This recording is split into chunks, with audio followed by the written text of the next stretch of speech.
In this video, I will show you how to use radians on a calculator.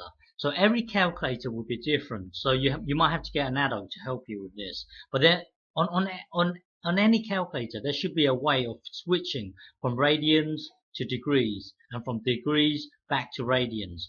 Well, on this calculator here, you see you've got this degrees here and you've got radians here. So on this calculator, I can just simply press this one here for radians and this one here for degrees. So well, you might have to get an adult to help you with this. So when you're given a problem like this, say, work out this angle in degrees. It's easy. In degrees, it's just well, it's going to be tan here. Okay, so it's going to be tan.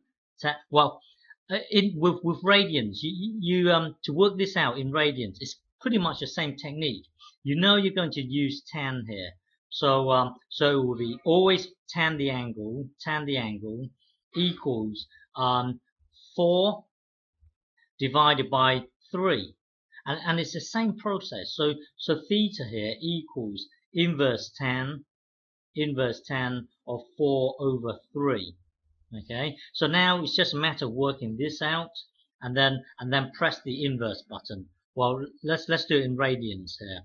So it's going to be this. Hang on. So now I'm in degrees at the moment. I will switch to radians. So on your calculator, it might be different. So you might have to get an adult to help you with how you can switch from degrees to radians and from radians to degrees.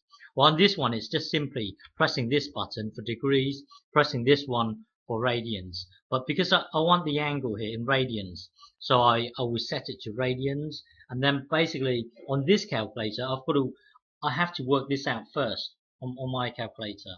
So it will be 4 over 3.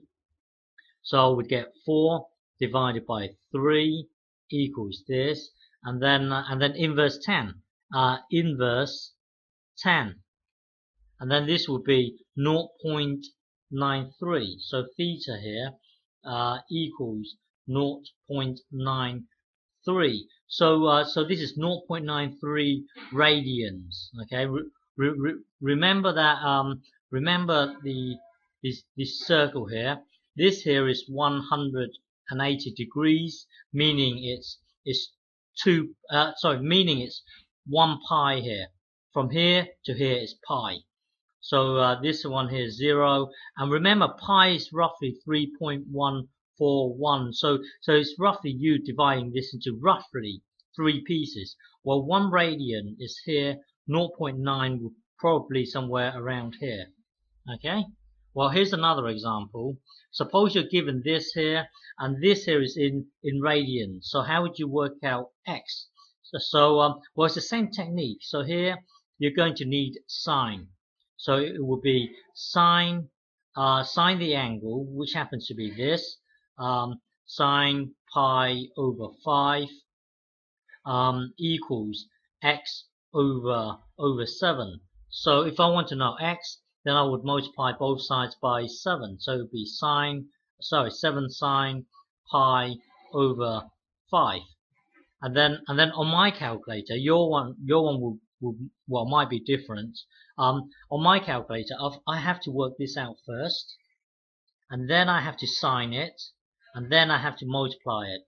And every calculator will be different. So hang on. So let's do pi divided by 5 first. So well, remember, make sure it's in radians. This is degrees. This is radians. Because we work in radians, make sure it's in radians. So it will be pi divided by 5 here equals this, and then I've got to sine it. So sine is here, sine there, and then I have to times by 7 times 7 equals this. So the answer here is 4.1, roughly 4.1. Hang on. So hang on. So this here is x. Hang on. So this here is x, and then x here equals 4.1. So this length here is 4.1. Okay. Yeah, it's pretty much the same, but just make sure your calculator is set in radians. Okay.